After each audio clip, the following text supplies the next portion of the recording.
안녕하십니까. 예.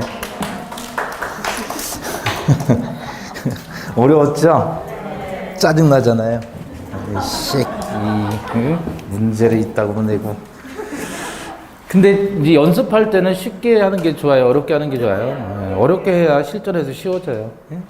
하나씩 보시죠. 1번. 권리 취득의 모습 중에 전주의 권리의 제한이나 하자가 승계인에게 승계되지 않는 것. 그죠? 그럼 뭘 찾으라는 거죠? 원시 취득을 찾으라는 거죠? 시효 취득은 원시 승계? 원시죠. 그럼 일단 기억 들어갔으니까 답은 1, 3, 4 중에 하나네요. 그죠? 니은, 상속은 승계 취득이죠? 그럼 1번 답에서 빠지네요. 그러면 이제 둘 중에 하나예요. 3번 아니면 4번. 디귿, 유실물 습득 원시 취득이죠? 그럼 기억 디귿이니까 정답 4번. 그죠? 다 안 읽어도 풀리잖아요. 전세권 취득은 설정적 승계. 그죠? 유증에 의한 소유권 취득은? 유증에 의한 소유권 취득은? 예? 승계 취득이에요. 승계 취득. 이전적 승계. 예. 건물 신축은 원시 취득이죠. 그러니까 쉬운 거니까 기억, 디귿, 비읍 4번이 답이죠. 1번은 별로 어렵지 않았을 거예요. 2번. 자, 법률행위에 관한 설명 중에 틀린 것 그랬죠. 1번. 의사표시는 법률행위의 유일한 요건은 아니며 의사표시 이외에 다른 법률 사실이 요구되는 법률행위도 있다. 그쵸? 예를 들어서 혼인은 법률행위이죠. 근데 혼인을 하기 위해서는 의사표시가 들어가고 그 다음에 신고를 해야 되잖아요. 의사표시 아닌 다른 법률 사실이 있을 수도 있습니다.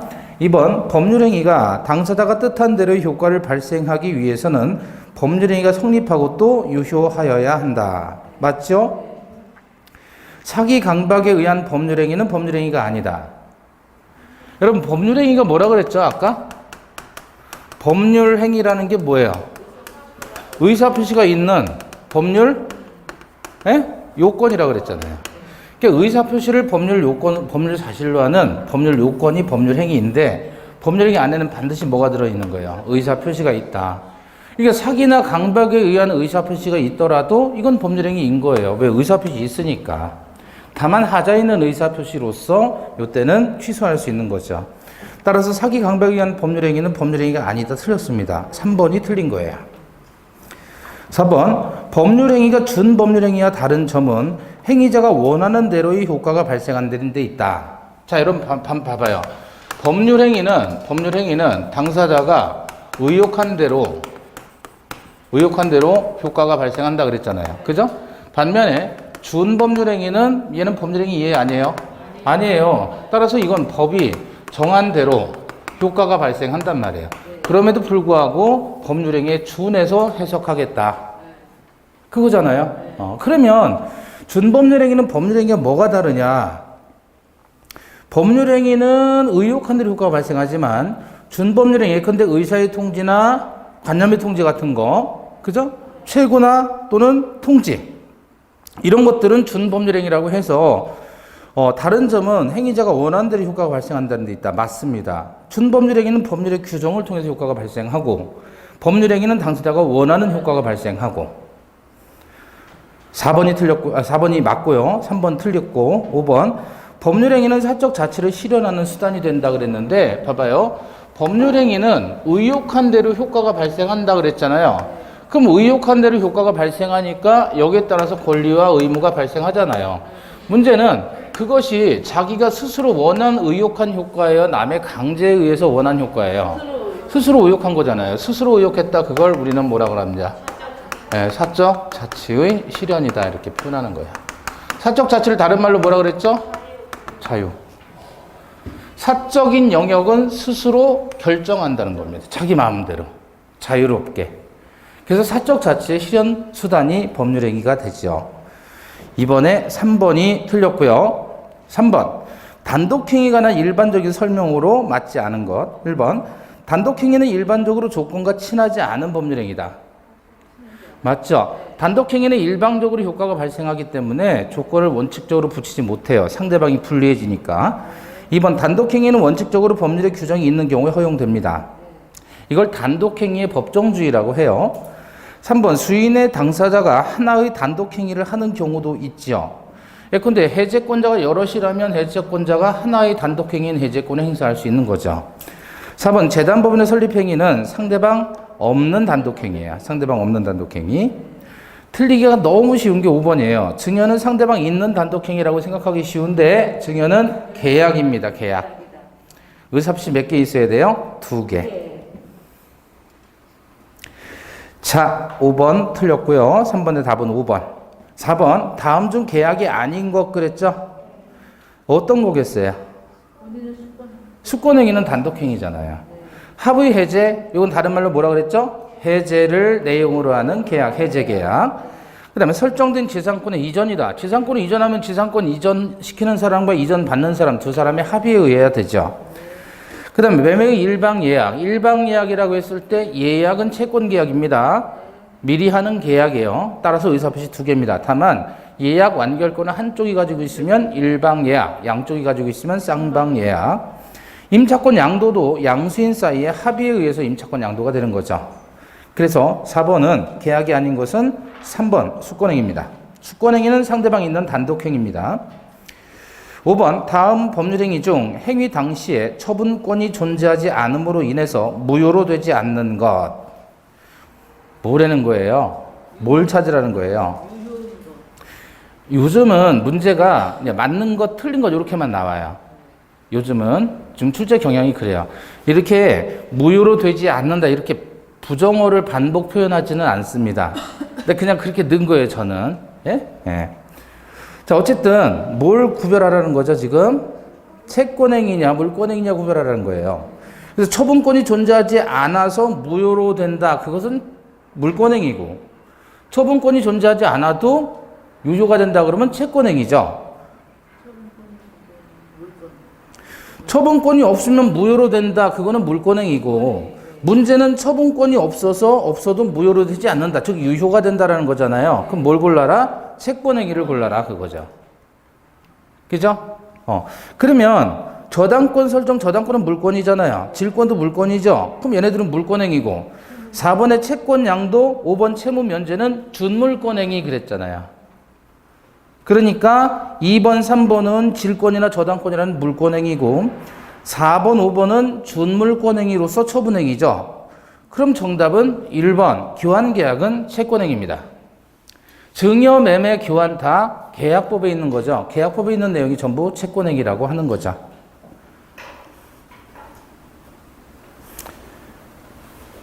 표정들이 굳었어요. 예. 자꾸 이렇게 해보시면 나중에는 편해져요. 막 틀려도 기분은 좋아져요. 나중에 자꾸 맞아봐야 돼요. 6번 매매 목적물이 된 가옥 소실에 관한 설명 중에서 틀린 것 1번 법률행위 목적이 가능 문제이다. 매매 목적물인 가옥이 소실됐어요. 그러면 가옥을 소유권 이전을 못하게 됐죠? 그럼 가능하지 않은 거잖아요. 따라서 맞습니다. 행여나 이렇게 생각할 수 있나요? 이건 불능이니까 불능 문제라고 해야 되지 않나요? 라고 하지만 그렇죠. 불능인데 불능은 가능하지 않은 게 불능이잖아요. 그래서 가능과 관련된 문제라고 이해하시면 됩니다. 1번 맞고 2번 계약 당시 이미 가옥이 소실하고 없다면 뭐죠? 원시적 불능. 3번 이행 전에 이웃의 화재로 가옥이 소실한 경우 요거는 뭐예요? 후발적 불능이에요? 원시적 불능이에요? 이행 전에 이웃의 화재라고 그랬어요. 계약 체결하고 이후잖아요. 그죠? 그러니까 이거 후발적 불능이고 이렇게 가옥이 소실했을 때 쌍방무책이라면 면하고 면한다. 위험부담이 문제가 되죠. 그죠? 왜냐하면 이웃의 화재로 가옥이 소실됐으니까 쌍방에겐 책임이 없는 거잖아요. 쌍방무책. 그래서 위험부담. 4번 매도인이 술을 마시고 난로를 발로 차서 화재를 냈다면 이행 불능이 문제된다. 자, 매도인이 술을 마시고 난로를 발로 차서 화재로 전소되었다면 후발적 불능인데 채무자에게 귀책 사유가 있지요. 그럼 이건 채무 불이행 중에 이행 불능입니다. 5번 계약 당시에는 가능했는데 이행 전에 불능이 되었다면 원시 후발적 불능이죠. 계약 체결상의 과실 책임은 원시적 불능에서 귀책 사유 있을 때 문제예요. 그럼 지문 자체는 지금 틀린 지문이죠. 계약 체결상의 과실은 문제되지 않습니다. 계약 체결상의 과실은 원시적 불능에서 문제가 되죠. 자, 다시 원시적 불능인데 원시적인 전부 불능은 무효예요. 다만 귀책사유 있으면 계약 체결상의 과실 책임, 원시적 일부 불능은 수량 부족 일부 멸실의 담보 책임이다 그랬죠. 그 다음에 후발적 불능이다 그러면 후발적 불능은 유효죠.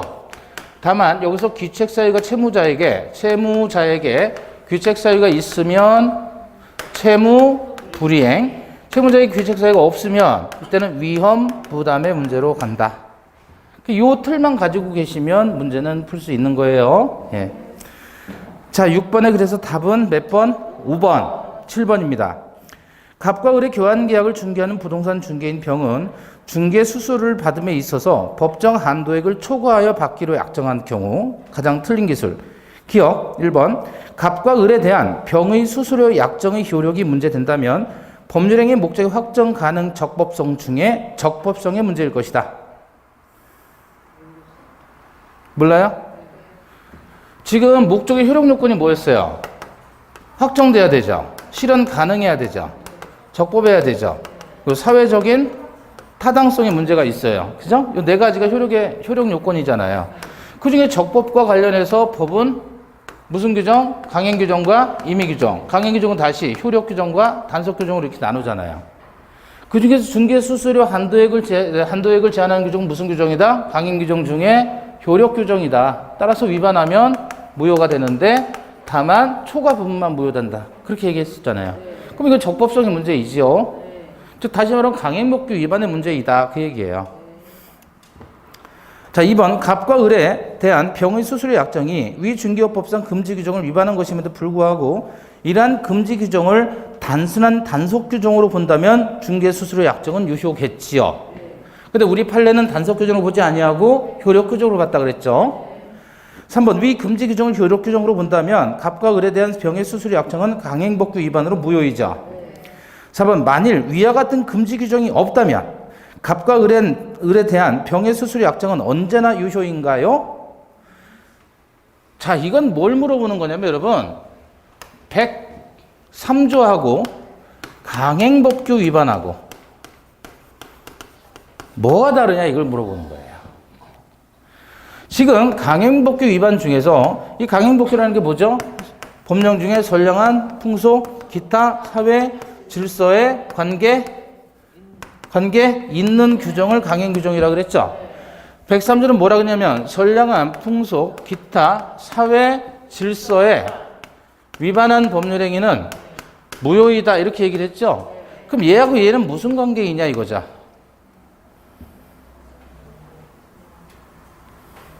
똑같은 거 아니에요? 선풍질서 위반했다? 관계 있는 거? 103조와 104조의 관계를 물어보는 겁니다.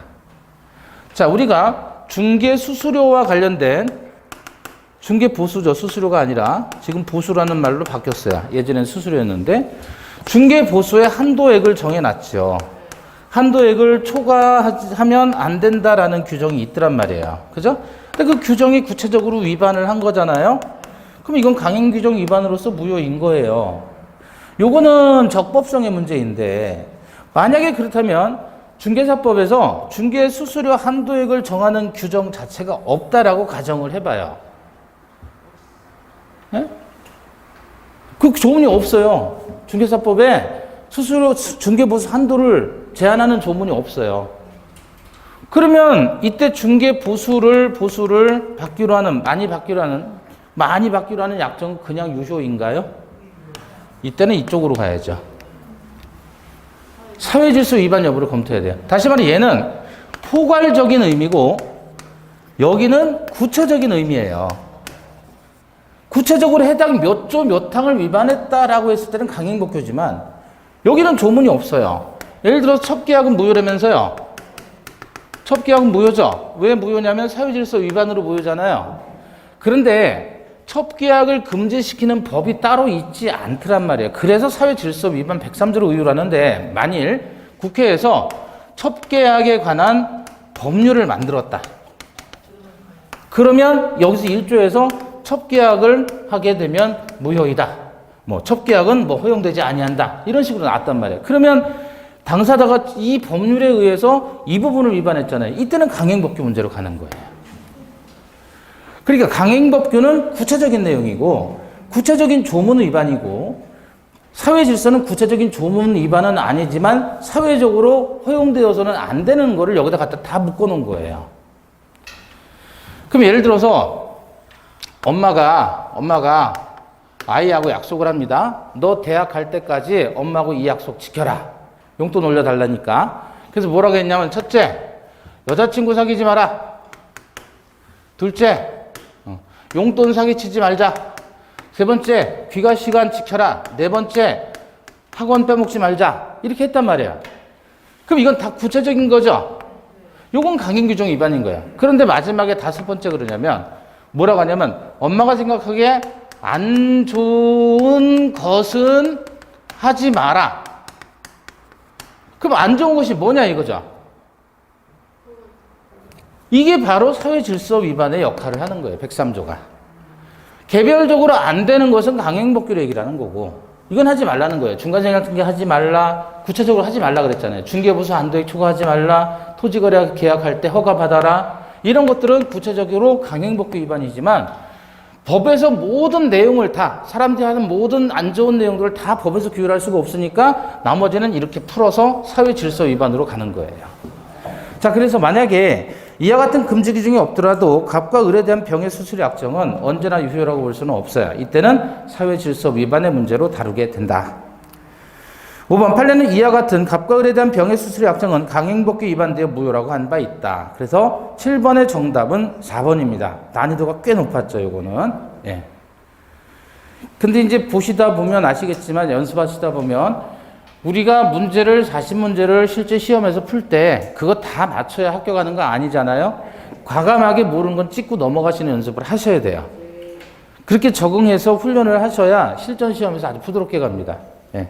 8번 사회질서 위반에 관한 설명 중 옳은 것 1번 반사회적 행위에 의해서 조성된 재산이 이른바 미자금을 소극적으로 은닉하기 위해서 임치한 것은 사회질서에 반하는 법률 행위로서 무효이다? 아니다. 무효가 아니다 그랬죠. 1번 틀렸고 그럼 답은 1번이네요. 예. 네? 아, 옳은 거.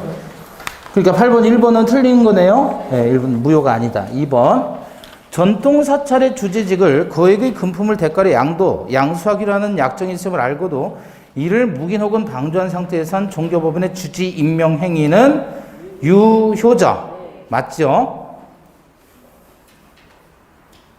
무효가 아니라 그랬으니까. 네, 맞아요. 3번 수사기관에서 허위진술 작성했죠. 허위진술에 대한 대가 약정. 이것은 무효이지요. 그죠? 4번 백화점 수수료 위탁 판매 매장 계약에서 임차인이 매출 신고를 누락하는 경우 판매 수수료의 100배에 해당하고 매출 신고 누락분의 10배에 해당하는 벌칙금을 임대인에게 배상키로 한 위약벌의 약정. 이것은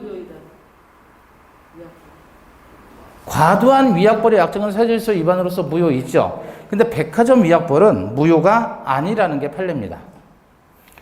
그럼 백화점 위약벌 사건이라고 해요. 이거는 일반적으로 과도한 위약벌은 어떻게 되죠? 사회질서 위반이지요. 근데 요거는 구체적으로 백화점의 위약벌 사건이에요. 백화점은 여러분 물건 파는 장사라고 생각을 하잖아요.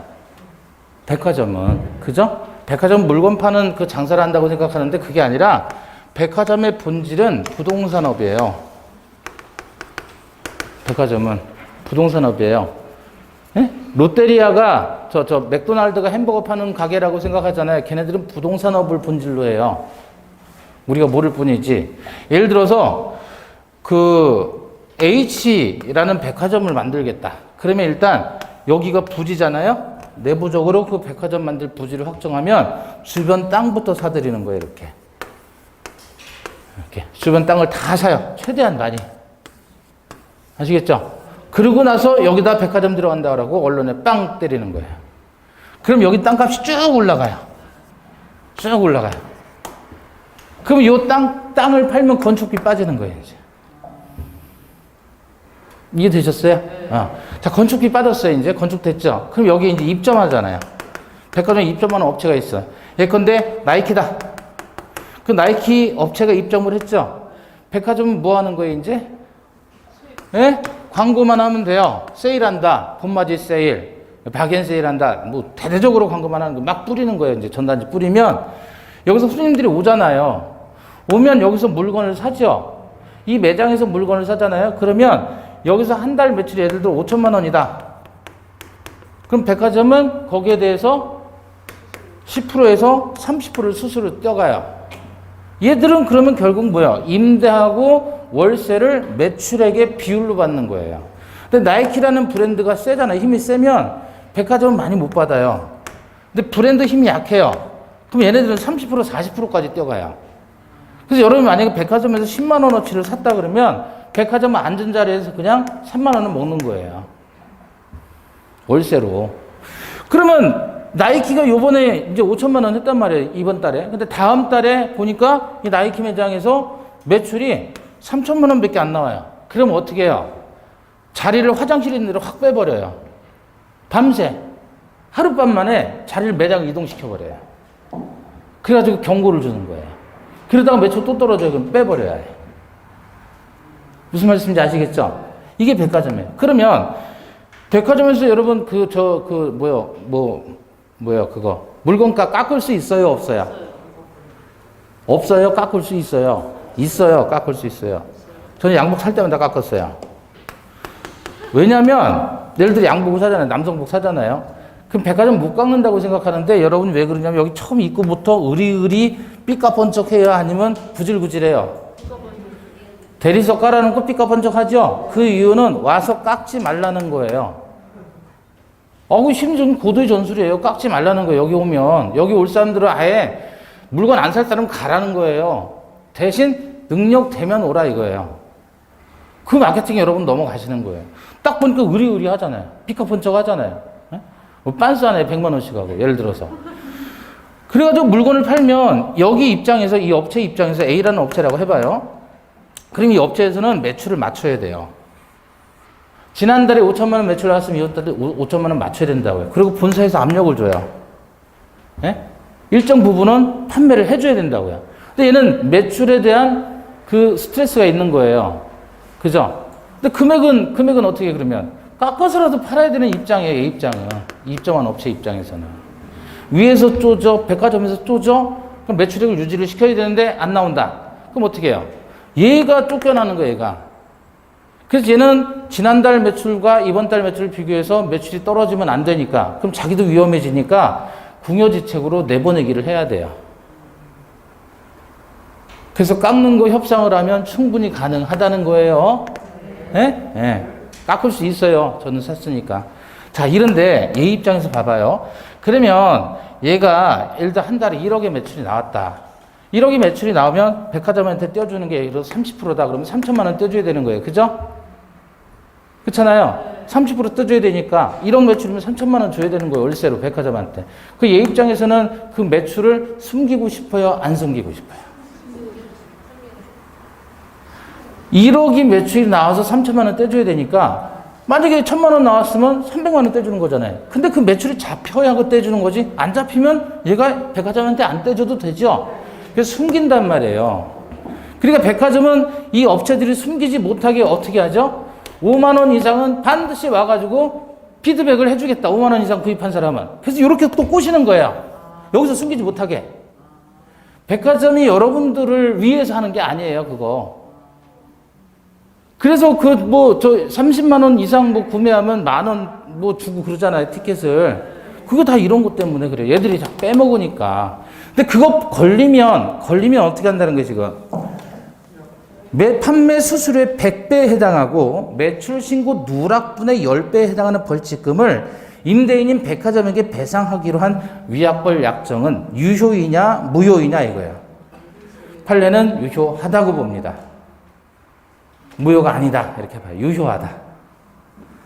5번 지나치게 과도한 이자 약정은 사회질서 위반으로서 무효이므로 차주가 대주에게 임의로 지급한 이자는 불법원인 급여지만 반환 청구할 수 있다는 게 우리 판례예요. 이건 뭐냐면 불법 원인 급여는 반환 청구할 수 없죠. 근데 여기 봐봐요. 이것도 판례인데 소위 이른바 불법성의 비교론이라고 있어요. 불법성 비교론. 이것도 판례예요. 뭐냐면 갑이 을과 소비 대차 계약을 체결합니다. 이건 대주, 돈 빌려주는 사람, 돈 빌리는 사람이에요. 차주. 1억 원 빌려줘요. 그리고 얘가 이자를 갚아야 되는데 이자가 10억이에요. 어때요? 지나치게 과도한 이자 약정은 원금이 1억인데 이자가 10억이라면 1년에. 그럼 너무 비싸잖아요. 이 이자 약정은 뭐죠? 사회질서에 위반함으로써 무효이죠. 그죠? 근데 얘가 무효임에도 불구하고 이자를 냈단 말이에요, 얘한테. 10억 원을 다 갚았어, 이자까지. 그러면 이 이자, 과도하게 한 이자 약정은 사회질서 위반인데 불법이잖아요, 불법. 그거를 원인으로 해서 이자를 갚았단 말이에요. 그럼 반환 청구가 안 되는 거잖아요. 이해되셨어요? 네. 불법 원인 급여로서 불법을 원인으로 해서 이자를 10억 원을 갚았는데 이러면 계약은 지킨 거지만 이 자체가 사회질서 위반이고 그걸 원인으로 해서 급여가 일어났기 때문에 반환 청구는 못하게 되는 거예요. 근데 가만 보니까 이놈이 나쁜 놈이에요? 대주가 나쁜 놈이에요? 대주가 나쁜 놈이잖아요. 둘을 비교해보니까 여기가 훨씬 더 나쁜 놈이에요. 그러면 이놈에 대해서는 예외적으로 반환 청구할 수 있다라는 거예요. 얘도 불법에 가담을 했지만 이 사람이 훨씬 더 나쁜 사람이니까. 그래서 불법성을 비교해보면 불법 원인 급여지만 예외적으로 반환 청구가 된다는 겁니다. 그래서 그 판례가 5번이에요. 그래서 지금 문제가 뭐라 그랬죠? 옳은 것은 그랬잖아요.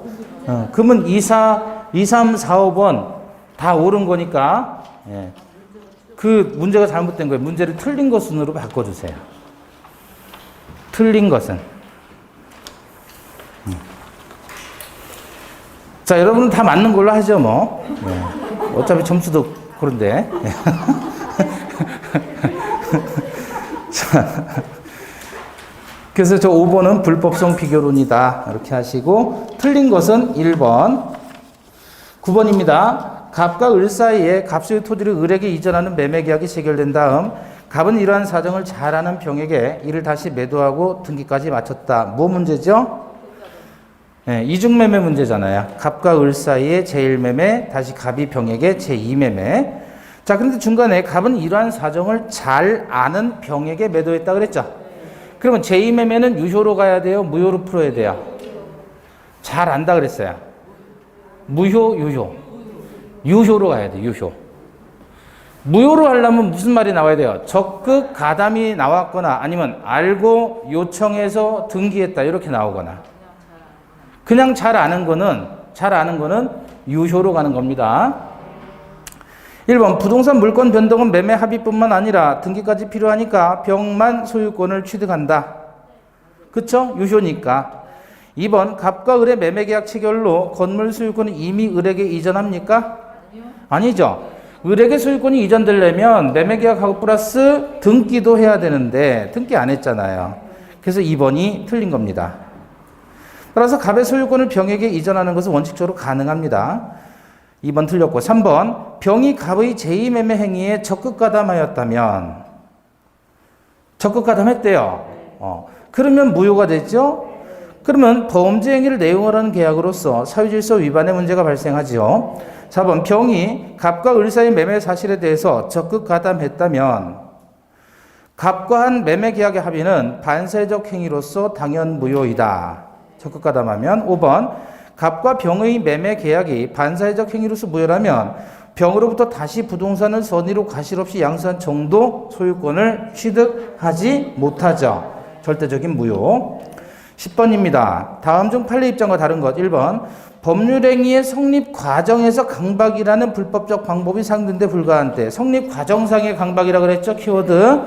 그러면 강박에 의한 의사표시 하자나 의사의 흠결을 이유로 효력을 논할 수 있을지언정 반사의 질서 법률행위로서 무효라고 할 수는 없다.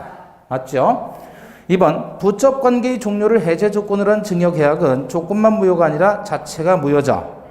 3번 혼인관계가 존속 중인 사실을 알면서 남의 첩이 되어 부첩행위를 계속했다면 본처의 사돈 승인이 있었다 해도 선정한 풍속에 위배되는 행위이므로 본처에 대해서 불법 행위가 성립한다. 맞습니다. 4번 소송에서 사실대로 증언해 줄 것을 조건으로 어떠한 급부를 할 것을 약정했을 때 급부가 통상적으로 용인될 수 있는 여비나 일실손해 등을 초과하는 것이라면 급부 약정은 무효 그랬죠. 증언의 대가 약정은 통상적으로 용인될 수 있는 수준을 초과했을 때 무효. 4번이 틀렸죠. 5번 매도인의 대리인이 매매 계약을 했을 때 계약이 불공정한 법률행위인지 여부를 판단할 때 매도인 측의 경솔 무경험은 대리인 기준으로 하고 궁박은 본인 기준으로 판단되어야 하지요. 10번의 정답은 4번. 그대로 계속 가지요. 네. 11번 옳은 것은 1번. 반사회적 법률행위의 무효는 선의의 제3자에게 대항할 수 있다. 틀렸죠? 절대적 무효. 2번 첩계약의 대가라고 하면 안 되고 대가로 읽어야죠. 대가 그러면 얘는 맨날 첩계약만 하고 살았다는 거잖아요. 첩계약의 대가로 아파트 소유권을 이전해 주었다면 선불쳐 줬죠? 그럼 부당 이득을 이유로 반환 청구할 수 없다. 불법원인 급여니까. 3번 반사회적 법률행위는 당사자가 무효인 줄 알고 추인하면 새로운 법률행위로서 유효하게 된다. 그래요? 추인해도 무효이죠. 여전히 사유질서 위반이니까. 4번 부첩관계의 종료를 해제 조건으로 하는 증여계약은 조건만 무효가 아니라 전체가 무효죠. 5번 첩계약을 원인으로 부동산을 증여받은 첩으로부터 다시 전득한 자는 악이라도 소유권을 취득할 수 있다. 맞아요? 그쵸? 일단은 선불쳐 줬으면 첩이 소유권 취득하는 거죠. 그리고 그 첩이 다른 사람에게 또 처분했다면 이미 첩이 취득한 권리를 승계시켜 주는 것이니까 제3자는 선이든 악이든 무조건 취득하게 되는 거죠.